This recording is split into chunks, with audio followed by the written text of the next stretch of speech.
Bankum berbicara, membantu orang susah hal yang mulia. Baik, senang sekali saudara-saudari sekalian. Pada kesempatan kali ini kita dapat bertemu lagi, tentunya dalam program Bankum Berbicara. Dalam program kali ini kita tidak jauh-jauh dari soal hukum, di mana kita ingin supaya semua khalayak ramai masyarakat bisa bertambah hasanahnya ataupun pengetahuannya dalam hukum. Baik pemirsa Bankum Berbicara, pada kesempatan kali ini saya tidak akan sendirian. Ya, dalam perbincangan kali ini saya ditemani oleh rekan saya, senior saya, Dr. Efesus Dewan Marlan Sinaga SHMH. Selamat sore Bung Naga. Ya, selamat sore Bung Lase. Sepertinya Bung Naga sangat sibuk ya akhir-akhir ini. Apa kira-kira kesibukannya ini Bung Naga sebelum kita berbincang-bincang? Akhir-akhir ini kebetulan memang agak sedikit padat jadwal, terutama biasa, ini ya. masalah-masalah terkait daripada perkara-perkara masyarakat ya. Ya, tetap kita perjuangkan, apalagi yang sangat-sangat terzalimi begitu. Baik. Ya, tentunya masyarakat sudah mengetahui bahwasanya kita dari Bankum Berbicara ini ya lebih bertujuan untuk membantu orang-orang susah yang sedang mengalami permasalahan hukum. Nah, tentunya juga jika ada masyarakat yang ingin butuh bantuan konsultasi hukum, jangan sungkan, jangan segan, bisa langsung kontak kita melalui YouTube Bankum Berbicara, dan juga ada nanti kontak person di bawah kita. Baik, pada kesempatan yang berbahagia ini tentu kita akan membahas terkait topik yang akhir-akhir ini sangat hangat diperbincangkan di tengah-tengah masyarakat. Ya, Bung Lase. Tentu tidak jauh-jauh ini menyangkut daripada masalah pidana sekaligus juga masuk dalam ranah tenaga kerja juga. Terutama dari informasi yang kita bisa baca dari lini masa, dari berita, ada dua ini kejadian dari Surabaya juga satu, kemudian juga baru-baru ini Pekanbaru juga, ya. Di mana pada waktu itu aktornya juga sama, yaitu Pak Wakil Menteri mendatangi ini ada dua perusahaan, baik di Surabaya maupun di Pekanbaru juga, di mana kedatangan Pak Wakil Menteri ini untuk menyidak daripada perusahaan-perusahaan yang katanya dalam tanda petik nakal, karena kita masih belum tahu juga apakah betul atau tidak.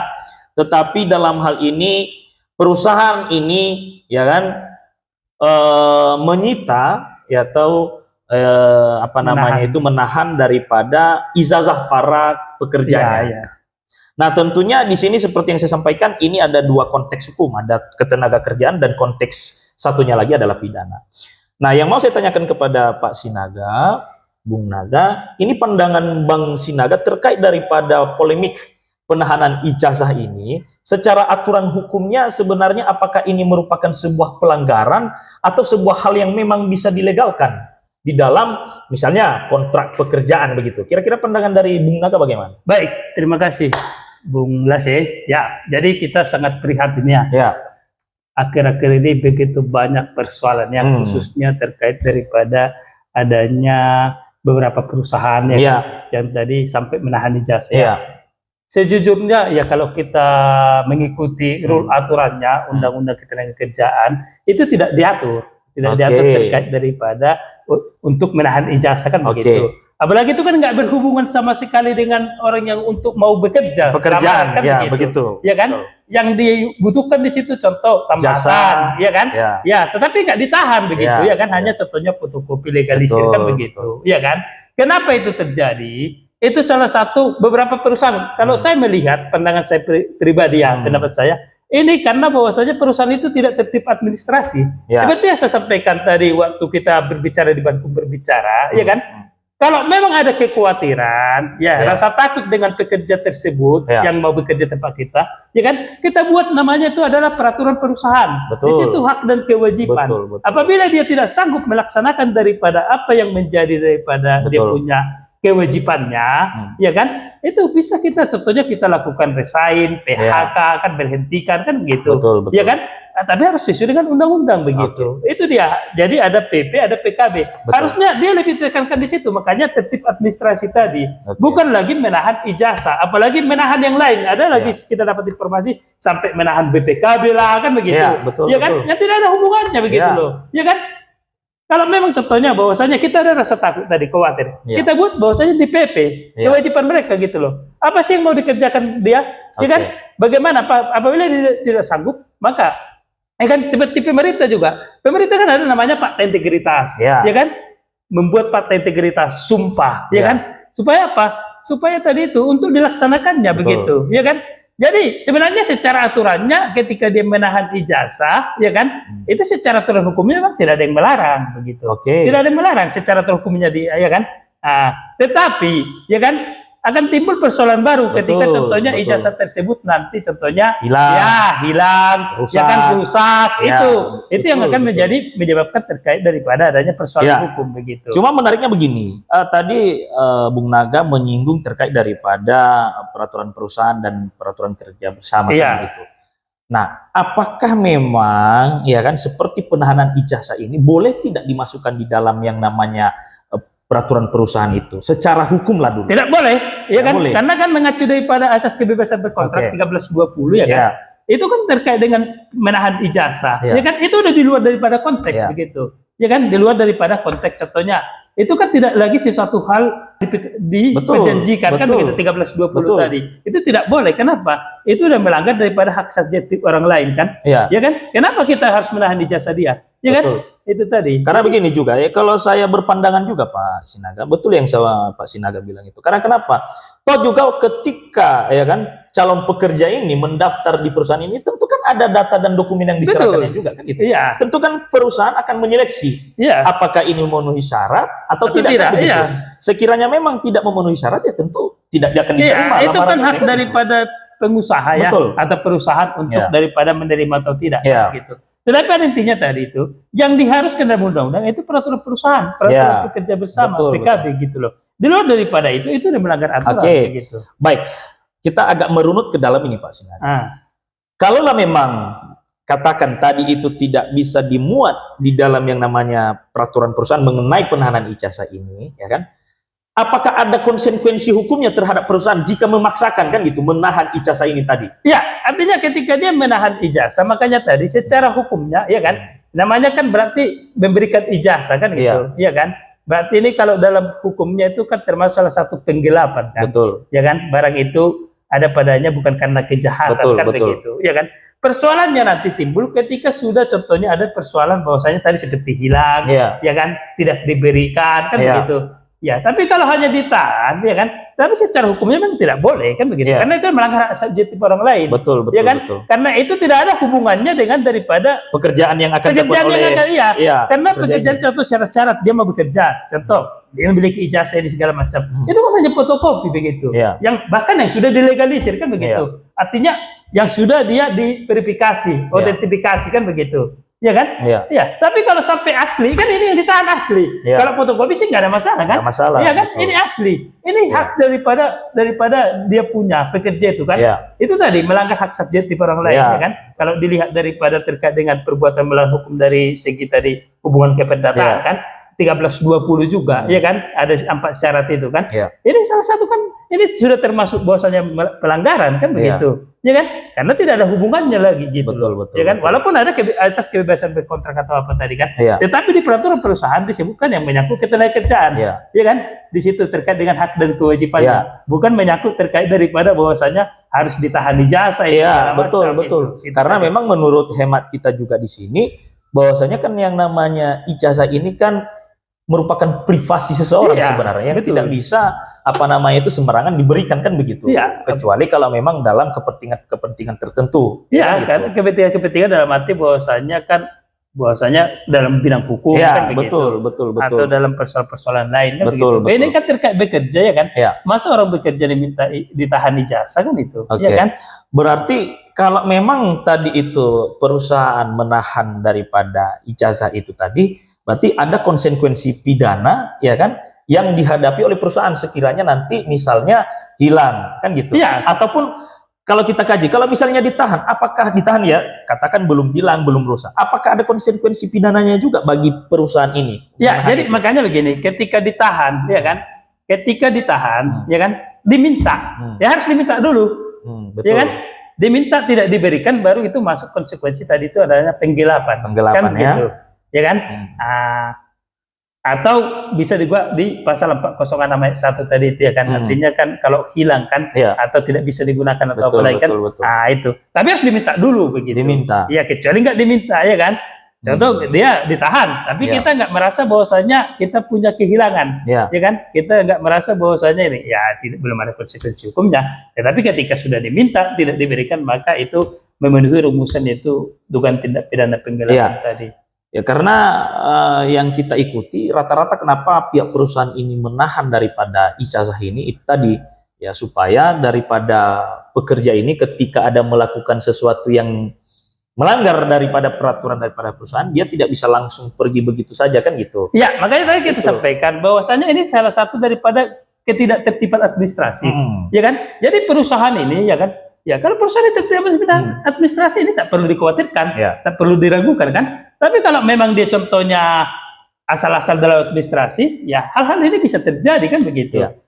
Jadi kalau contohnya tadi seperti saya sampaikan, di PP sudah ditekankan, di PKB sudah ditekankan, pekerja pun saya rasa tidak mungkin dia main-main, tidak mungkin dia melakukan hal-hal yang lain. Kalaupun dia melakukan hal-hal yang lain, kan ada ranah hukumnya, ada sarana hukumnya kan begitu. Ya ngapain kita takut begitu? Seperti kemarin saya datangani juga perkara kemarin itu di Ambon, iya pada saat itu terkait daripada pekerja ini kan dia kan bekerja di sesuatu tempat lah, katakan dia artinya diduga menggelapkan uang perusahaan. Kita laporkan dia ke pihak kepolisian, ya kan, dipanggil dia mengakui, akhirnya dikembalikannya begitu. Ya kan, itu dia. Berarti secara administrasi itu sebenarnya ya salah begitu kan? Iya, secara administrasi tidak boleh kan begitu, karena tadi itu udah melanggar hak subjektif orang lain begitu. Karena itu tidak ada kaitannya gitu loh. Tapi kita berbincang-bincang lagi itu misalnya dalam hal kenapa sering misalnya perusahaan melakukan hal-hal tersebut? Apakah memang ini sesuatu hal yang memang lumrah atau memang kurangnya keterlibatan ya kan Dinas Tenaga Kerja dalam memberikan pemahaman edukasi terhadap perusahaan mengenai syarat-syarat ya kan yang harus diberikan kepada para pekerja ini. Menurut Pak Sinaga melihat itu bagaimana? Betul, bahwasanya begini. Pertama kan kita harus sosialisasikan undang-undang ketenaga kerjaan, ya kan? Ada beberapa perusahaan juga, ya kan dia tidak memiliki PP gitu, peraturan perusahaan, sehingga rule daripada hak kewajiban antara pengusaha dengan pekerja kita nggak tahu begitu. Tetapi ketika terjadi permasalahan, baru ketahuan begitu, ya kan?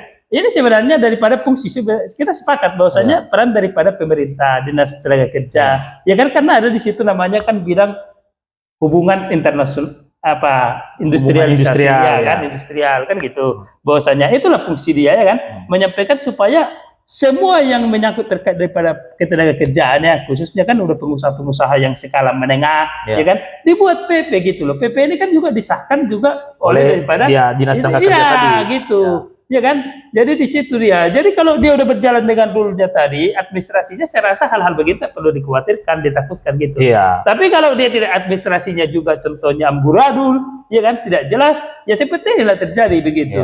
Artinya begini bahwasanya harus ada peran aktif daripada Dinas Tenaga Kerja juga. Termasuk karena harus. Terkadang ini juga Dinas Tenaga Kerja ini ya baru aktif ya ketika misalnya ada permasalahan kan gitu, ataupun ada pengaduan terhadap mereka kan begitu.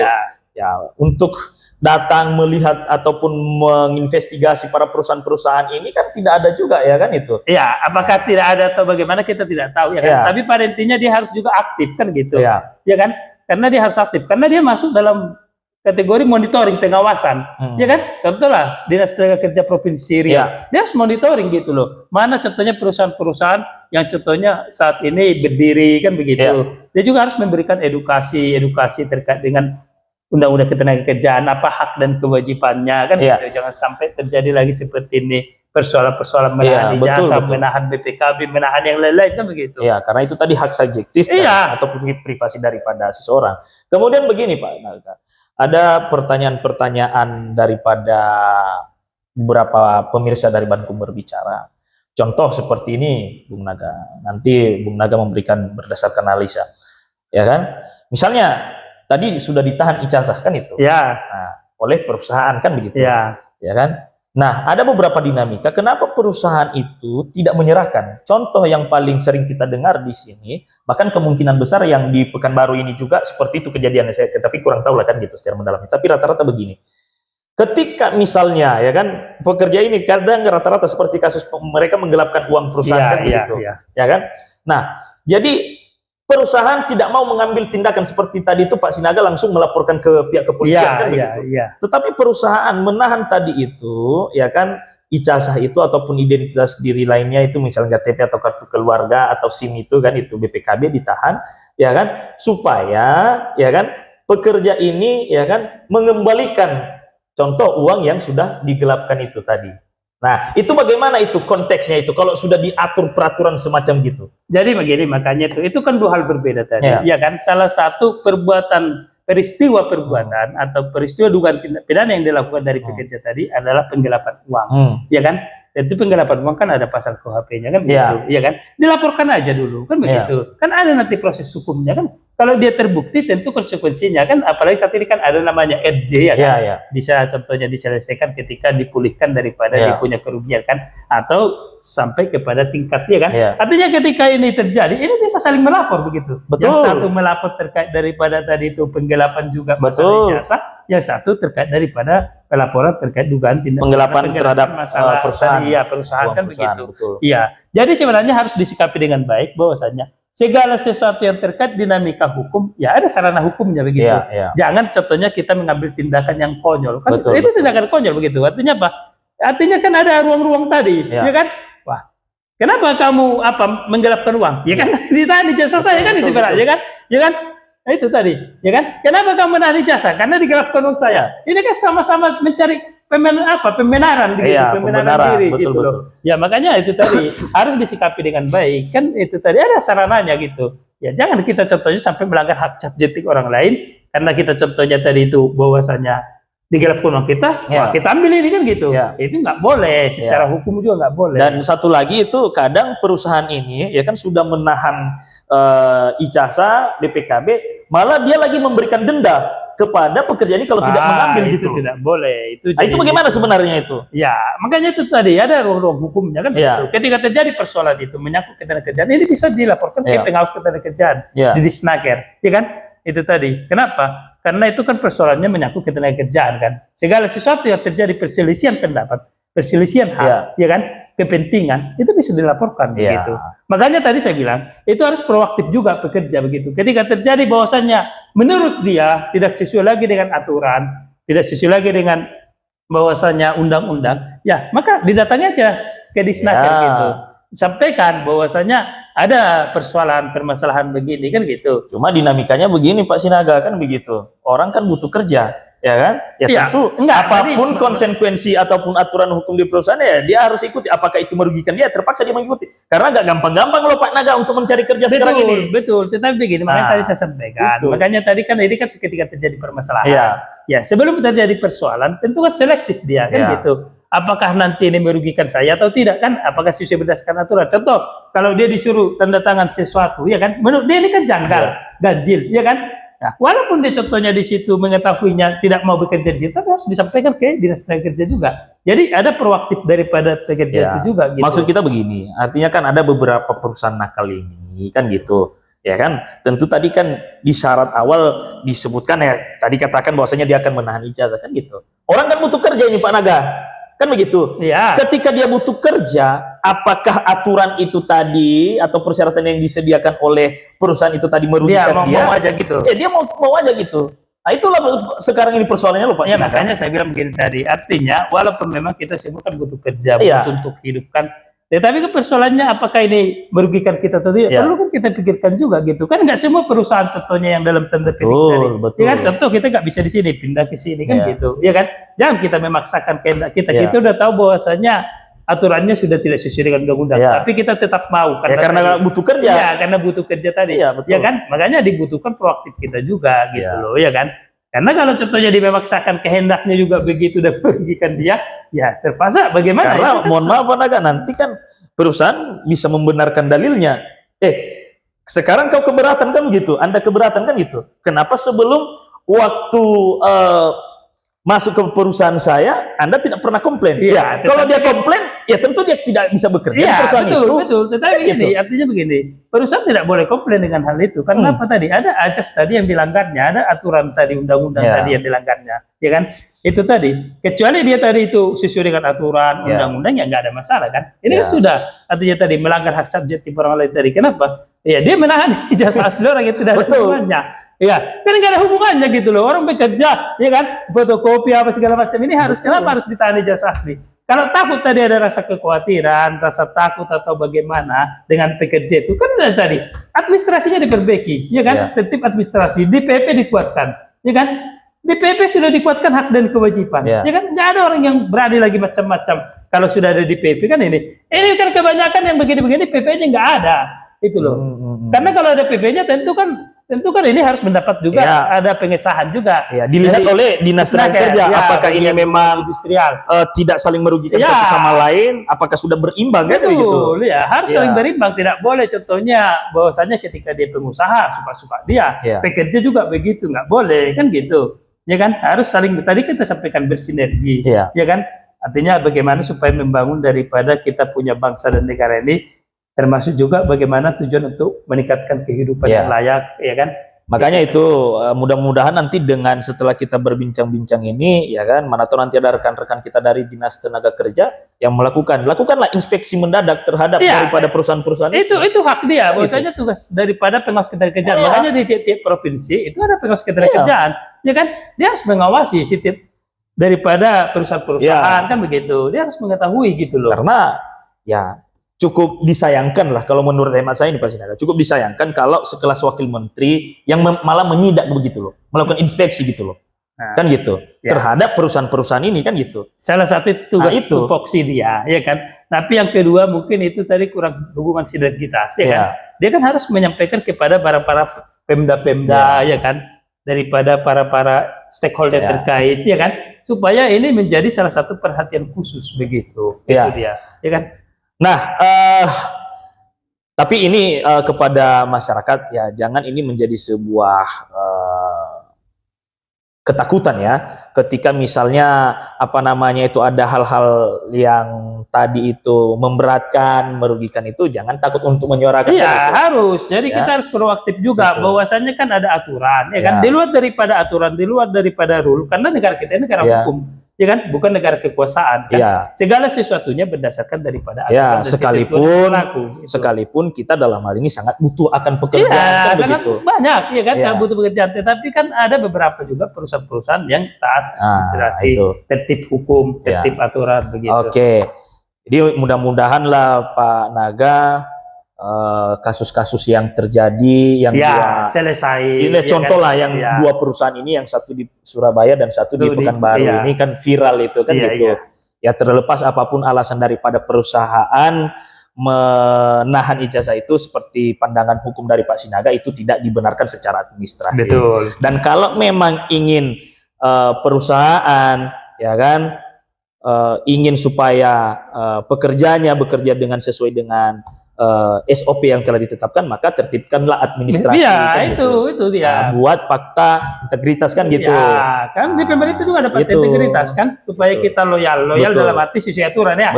Jangan loyal juga di luar daripada aturan ya kan. Itu tadi bahwasanya tertib administrasi ya kan terkuat di PP gitu loh. Iya kan? Udah jelas di aturan undang-undang ketenagakerjaan itu, ya kan, membuat PP, betul, ya kan? Betul. Membuat PKB, ya kan, itu membentuk daripada serikat pekerja, buruh, ya kan, serikat buruh kan itu, ya kan, itu sudah ada sarana-sarananya begitu loh, ya kan. Bahkan juga itu kan meminta pendapat dari Disnaker, ya kan, ada pengawas ketenagakerjaan, mediator, kan itu udah ada lengkap semua gitu. Ya, jadi saya rasa lah ini itu butuh kerjasama yang baik dari pihak perusahaan maupun juga daripada pekerja, karena sekalipun demikian juga para pekerja ini juga kadang ada yang nakal-nakal juga kan gitu. Ya, tolong juga jangan membuat gaduh dalam perusahaan sendiri, karena itu ya mohon maaf itu menjadi periuk kita kan ya, gitu. harus saling menjaga gitu. bersinergi tadi ya kan. Seperti yang kita sampaikan pada saat kita di awal sesi Bankum berbicara, kita sampaikan harus bersinergi bergandengan tangan, ya kan? Karena pekerja dengan daripada buruh itu bukan bisa dipisahkan, tapi harus bersama-sama. Karena kenapa? Kalau tidak ada buruh, tentu perusahaan mau bagaimana dapat untung kan itu. Betul. Ya kan? Kalau tidak ada perusahaan, bagaimana juga pekerja ini akan mendapatkan. Makanya saya sampaikan tadi itu bahwasanya salah satu ketika contohnya ada permasalahan di tengah buruh dan pengusaha, ini bisa mempengaruhi daripada ketahanan nasional. Iya kan? Itu. Inilah tonggak utamanya ini. Ya, kan itu aset negara, aset negara yang harus dilindungi. Begitu. Makanya kita tetap mendorong bahwasanya baik pengusaha dengan pekerja harus saling bersinergi, ya kan? Pengusaha tetap menjalankan sesuai dengan aturan, pekerja juga berdasarkan daripada SOP, PP dan PKB yang telah disepakati bersama. Betul aturan mainnya. Iya, itu aturan mainnya gitu loh. Di luar daripada itu jangan. Itu. Ya, dan itu tentunya ya tetap dilindungi atau dipayungi oleh undang-undang ketenagakerjaan. Iya, itu tadi undang-undang itu. Rule undang-undang itu ditentukan berdasarkan daripada tadi penjabarannya di PP dengan kan PKB dan juga ada peraturan pemerintah. Kan di situ sudah jelas dia. Di luar daripada itu jangan begitu. Iya kan?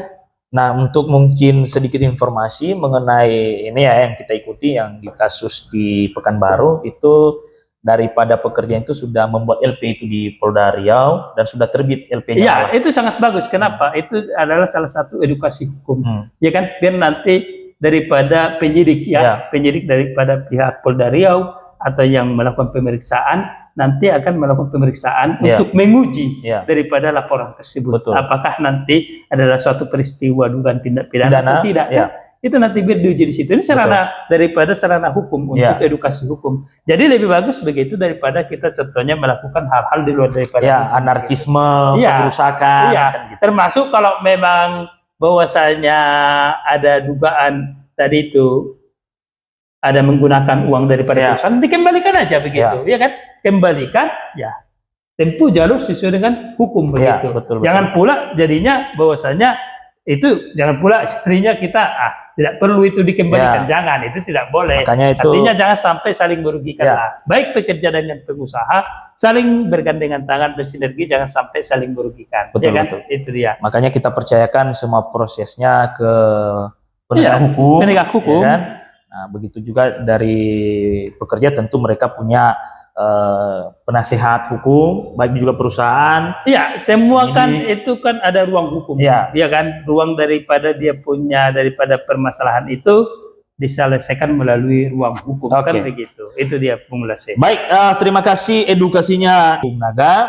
Tapi sebelum kita tutup, satu pesan dari Pak Sinaga untuk perusahaan-perusahaan nakal dulu. Yang artinya tadi itu bahwasanya kita sampaikan jangan melakukan di luar daripada aturan undang-undang, ya kan? Kalau saudara-saudara takut atau khawatir dengan pekerja tersebut, perkuat dengan tertib administrasi, yaitu melalui adanya PP maupun PKB, ya kan? Atau dalam hal lainnya, yang penting dalam koridor aturan sesuai dengan undang-undang, begitu, ya kan? Itu paling utama. Fakta integritas, ya kan? Itu wajib kalau memang perusahaan ragu khawatir begitu ya. Dan untuk apa? Jangan hanya di perusahaan juga Pak Sinaga. Pekerja juga. Pekerja juga bekerjalah berdasarkan aturan, bekerjalah berdasarkan daripada PP peraturan perusahaan maupun PKB yang telah disepakati sebelumnya. Jangan di luar daripada itu, ya kan? Jangan artinya melakukan hal-hal yang dapat merugikan baik daripada perusahaan maupun pekerja sendiri. Ya, betul. Utamakan prinsip kejujuran dalam bekerja. Maka yakinlah perusahaan juga tidak akan diam melihat. Kalau perusahaan sehat kan tentu kan pekerja juga sehat gitu loh. Kalau perusahaan sakit tentu kan pekerja sakit. Itu yang bahaya kalau udah sakit ini itu. Ya, karena semua ini tidak terlepas daripada untuk penghidupan yang layak, kesejahteraan yang layak kan begitu. Baik, menarik sekali diskusi kita. Namun berhubung karena waktu juga sudah mulai habis, jadi kita akhirilah diskusi yang hangat ini.